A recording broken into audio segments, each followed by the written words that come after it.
Mettre en valeur le patrimoine urbain et humain de la capitale Ouagadougou au Burkina Faso à travers l'organisation d'une série d'actions artistiques et culturelles, tel était l'objectif que s'était fixé l'association Urban Faso en collaboration avec le Goethe Institut en mettant sur pied le projet de Ouaga Street Art Tour.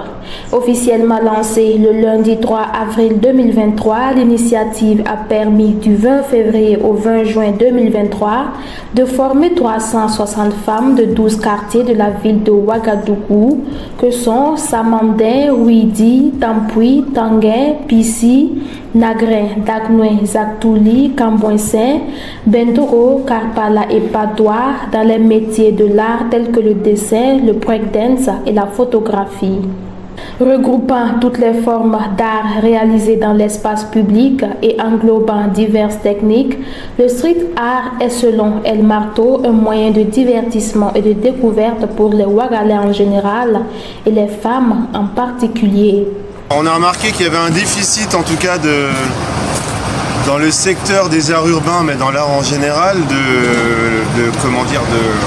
du paysage féminin, si on peut dire, dans cette pratique. Donc on avait envie de se rapprocher des femmes et de leur donner envie de peindre et d'épouser les arts urbains. Et donc voilà, c'est pour ça qu'on a ciblé pour ce projet les associations féminines de Ouagadougou. Le projet Ouaga Street Art Tour s'est déroulé en 3 grandes étapes. La première étape qu'on a déjà faite, c'était les ateliers d'art urbain. On est allé dans chaque quartier qu'on a ciblé, on a mis en place des ateliers d'art urbain avec de la photographie urbaine, de la peinture graffiti et de la photographie urbaine. Et là maintenant, on est dans la deuxième étape qui est le marathon artistique où on revient dans les quartiers et on peint dans chaque quartier un graffiti qui représente le nom du quartier.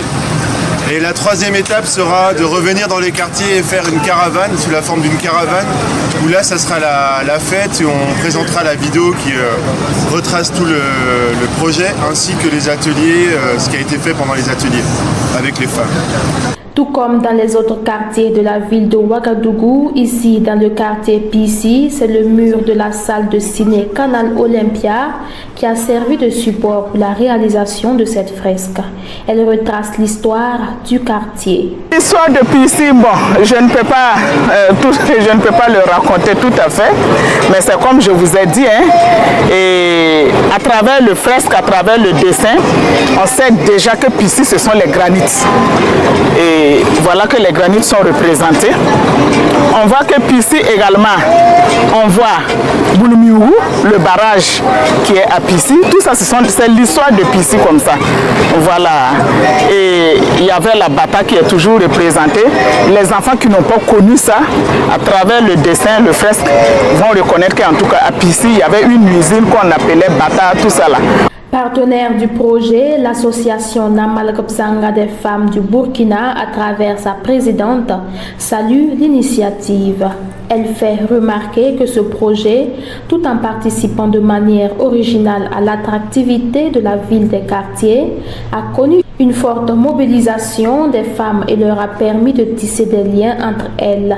Et d'ajouter que la formation est un moyen de situer le rôle des femmes dans le développement de la ville et œuvre réciproquement à l'égalité du genre. Cet art est très important dans la mesure où ça regroupe les femmes entre elles, avec les jeunes filles, parce qu'on a bénéficié d'une formation, 3 formations en 3 jours, qui a regroupé 10 femmes par formation, 10 en danse, 10 en photographie et puis 10 en dessin. Donc ça fait 30 femmes au même moment. Et donc, vous imaginez 30 femmes d'un quartier qui se retrouvent, et y compris les membres de l'association, et aussi en tant que coordinatrice des associations féminines, j'avais invité d'autres associations qui sont venues aussi participer avec nous. Donc bon, je dis 10, mais des fois ça dépassait 10. Mais en tout cas, initialement, c'était prévu pour 10. Donc ça a permis aux femmes de se rencontrer. Il y a des amitiés qui se sont créées. Et les femmes également ont découvert des talents cachés en elles qu'elles ne savaient pas. Dans les cérémonies, on ne voit pas de femmes présentes en train de prendre des photos, c'est toujours des hommes. alors c'est un métier qu'elle peut brasser aussi. Donc je pense que c'est la bienvenue. L'innovation majeure pour cette activité est la mise en ligne d'une application mobile numérique en vue de permettre à toute personne d'effectuer des visites virtuelles. Le projet a pris fin avec les caravanes dans les 12 quartiers de la ville de Ouagadougou. Le Fonds de développement culturel et touristique FDCT, à travers le programme d'appui aux industries créatives et à la gouvernance de la culture PAIGC de l'Union européenne et la municipalité de Ouagadougou étaient les autres partenaires du projet.